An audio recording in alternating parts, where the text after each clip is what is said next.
It doesn't take a rocket scientist to know that in order to achieve more, you need to do more. Then again, if you were to ask an economist, you may find out that, well, this isn't necessarily the case. You may just find that in doing more, you're accomplishing less. This is because of two economic principles: the law of diminishing returns and thinking on the margin. Let's start with the law of diminishing returns. This principle states that as you continue to add more of one input, like time, money, effort, things like this, while keeping other factors the same or constant, the additional benefits you gain will eventually start to, well, decrease or diminish, hence the term law of diminishing returns. For example, I produce YouTube videos, and so if I want to grow my channel, and I do, then it would stand to reason that to achieve this, I need to publish more videos in a given period of time. Let's say, for the sake of this example,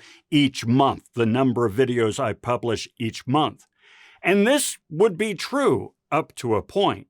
You see, it's not just a numbers game. Eventually, as I cram more and more videos into the month, the quality of my content would suffer.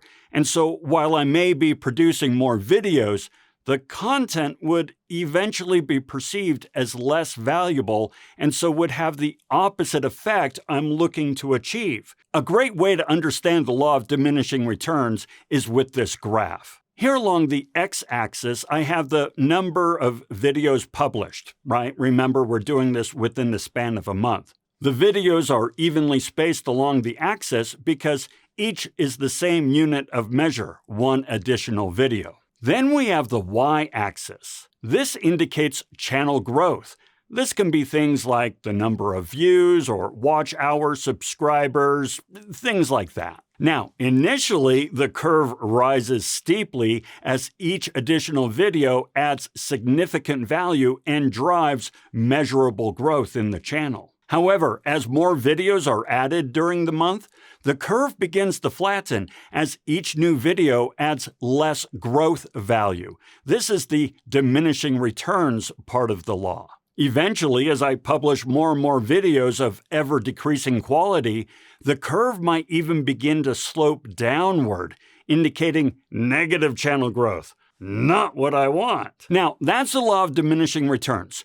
But then that begs the question, how do I know when adding more videos stops being valuable? At what point am I no longer adding value with my efforts? And more importantly, when does doing more actually start to do harm? That's where thinking on the margin comes into play. Thinking on the margin means considering the additional benefits and costs of doing a little bit more or a little bit less of something when deciding whether or not to take action, whether to add an input, if you will, like another video. Essentially, with each incremental input, you're asking yourself, what would happen if I add one more unit?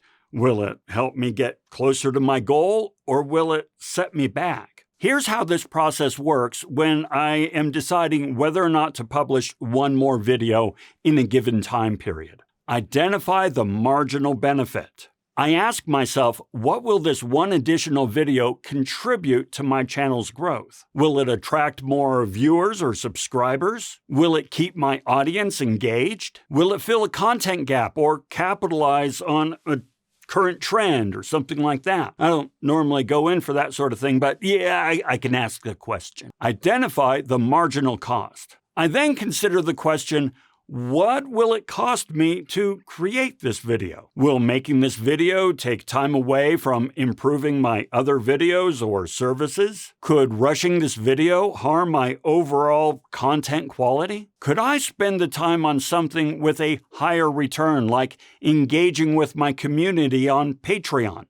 I had to get in a Patreon plug, right? It's the game. Weigh the marginal trade-off. Finally, I compare the incremental benefit of that one more video with the incremental cost. If the benefit outweighs the cost, then we make a video. On the other hand, if the costs outweigh the benefits, well, then it's probably time for me to hold off and maybe direct my attention elsewhere, like building that Patreon community. You'd be surprised how helpful thinking on the margin can be in everyday life. This isn't just business and so forth. This is a helpful tool.